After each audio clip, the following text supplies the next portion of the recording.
and the last day for all presidential and National Assembly campaigns.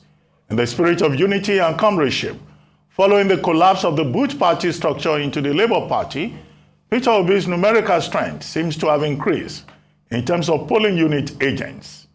The unity will also provide moral and other support to help actualize Obi's ambition as the next president of Nigeria. Joining us now to discuss more on Labour Party campaign activities, strategies, and winning formula ahead of this Saturday's presidential and National Assembly elections is Professor Utomi, a chieftain of the Labour Party of Nigeria. Mess doesn't get worse than this. I mean, an inchoate economy, dysfunctional financial system, people are queuing for money, they're queuing for petrol, they're queuing. The only thing they're not queuing for right now is fresh air to breathe. People are frustrated. And this has been a build-up. How is it possible to have governments that are completely insensitive to the people? Well, it is possible because our democracy has stopped being about the people. It is possible because we've created what we call democracy, that's essentially a government of politicians, for politicians, by politicians. We've allowed form to overtake substance in discussing elections and where we are going. And so we get the international community who know, they know the corrupt politicians, they've known them, they have missions here, they know what they're doing. They know those who suppress votes. They know those who kill for power. And suddenly everybody wants to be peace, peace. It almost reminds you of Neville Chamberlain going to Hitler and saying peace in our time. But the peace that he made 4 years ago has taken 130-something million Nigerians into poverty of a nature that nobody who is truly, truly human can feel good about. They know that this peace, which we got the last time, has underdeveloped Nigeria with all its potential. The human capital is exiting.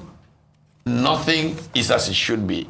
So why should Nigerians not seize the opportunity to get rid of this kind of political class? But complicity of the middle who expect that they can profit from certain people in power, complicity of the international community itself that just wants stability and not democracy. And so this is a classic example of how democracy dies. Whether it is Runciman writing about this from Cambridge, or it's Ziblatt, Levitsky and Ziblatt writing about this from Harvard, this is a classic of how democracy dies. So the struggle on Saturday in Nigeria is how to save democracy. How do we save that democracy? What are the possibilities? The possibilities are that the people of Nigeria who woke up, you know, since 1999, the Afrobarometer has measured the interest of Africans across the board in democracy. How do they feel about democracy? It has been in continuous decline. You see it in elections, apathy, voting apathy at elections, and all of this. But the political class don't care. If you are of you come to vote, it's better for them so they can buy the few who go to vote and continue in power, whether they govern well or not govern well. So we have come to a point where the young people of Nigeria first stood up. And others say, yes, we are with them, but the system is trying to beat them back. And Nigerian people must say no more. If we die, we die. Because they are dying every day. The quality of their lives make them living dead because of the kind of governance that is taking place in Nigeria. So maybe sometimes it's better to die than to live in the conditions that they create. Lack of confidence in the process come 25th of February, especially you've been known to criticize the way that INEC has handled this process and not having faith in the transparency of it. You also talked about Rex, and one whom you've spoken out very vocally about is the Lagos State Resident Electoral Commissioner, Mr. Segun Agbaje, who is still in office, and we have only 48 hours to go to the elections. Do you think INEC is ready? in terms of a fair playing ground for all parties, including yours, the Labour Party, to ensure that Nigerians are able to exercise their franchise come Saturday? I think there are question marks around the readiness in places. But what solution do we have? It might be suboptimal. We have to go on. But if they are wise, they should repose people like Segun Agbaje. If they are wise to give credibility to this process, and they can. His skills are as valuable in Jigawa as they are in Lagos. So, but going forward, you are going to, back in the 40s, a certain economist called Herbert Simon, looking at how government works, basically says, well, it just satisfies. You model through. So we don't expect a perfect outcome. We're going to model through.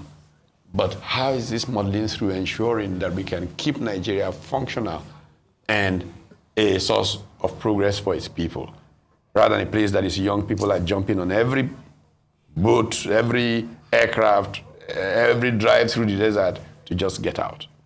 This is what is at stake. This is the referendum Nigerians are going through. Can they continue this order, or can they reclaim and rebuild their country? What happened in Nnewi North, that a hunter found a lot of PVCs, and those PVCs were brought to Authority FM. People are collecting the PVCs. But most of the polling units are the polling units INEC released in their list that people are not going to be voting there. So despite people getting their PVCs now through the hunter, how is that going to be a case of reconciliation? That's one. Two, the Labour Party candidate that was killed in Enugu State, that was burnt. What would you say about those two things? It's not the first time that Labour has been visited with such. You saw the rally in Lagos. You saw what happened that day. Why does democracy have to be this vicious? What is at stake, rather than a different perspective on how to govern? Our problem is that we have made politics too attractive for criminally minded people. And so the Nigerian state has become almost a criminal enterprise. The most criminally minded are the ones most likely to grab power in the way Nigeria is configured. What do you do when that perception goes into global thinking that those who run Nigeria are criminals? I think that if the international community is to stop fussing around and putting this funny thing on election peace and all of that, piece of the graveyard. You don't believe in election peace? Why are you saying the international community is fussing around and putting this thing on election peace? Because it is the form of it rather than the substance that they are dealing with. When the issues that lead to violence are not treated. Look, I was one of those who campaigned for an international criminal court. People thought, I still talk about a very cold winter morning in January of 1997, going to make a presentation to the editorial board of the Christian Science Monitor in Boston about the need for an international criminal court. And I made the point that the institutions of many developing countries, African countries, in the main, are unable to deal with issues of justice and fairness and equity for the citizen. And therefore, it was important to internationalize the issue, to create mega supranational institutions. When I finished my presentation, the editorial board members said to me, Pat, this is a little ideal. But less than 3 years later, the Rome Treaty passed. I didn't get all of what I pleaded for, at least. We got the International Criminal Court that deals with genocide and all of that. I actually also pleaded for an International Economic Crimes Court. Our institutions are far too weak to allow the progress that we need. And so we should not do this thing about form. We should get to the substance. Why do people struggle so much for elections? Why should politics be so lucrative for reasons other than service to the people, that anybody who's criminal enough or desperate enough wants to gain political power? These are the fundamental issues we should be tackling. Nnewi, quickly. Nnewi is a manifestation of the desperation of those who want to suppress the people and hold on to power. And this is why I say that it's an existential challenge for the Nigerian people where we are today.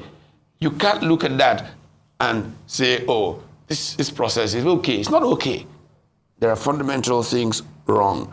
How do you deal with the fact that INEC is even creating new polling stations and sending people 2 miles away from where they registered to vote, knowing what vehicular movement is like on elections day? How do you deal with this? I suggested, when I provided some of this criticism, that maybe there is a competence problem with logistics. It can happen. That is not a big problem. But can we take people who have capacity and infuse into the process? Private sector can volunteer to do certain things.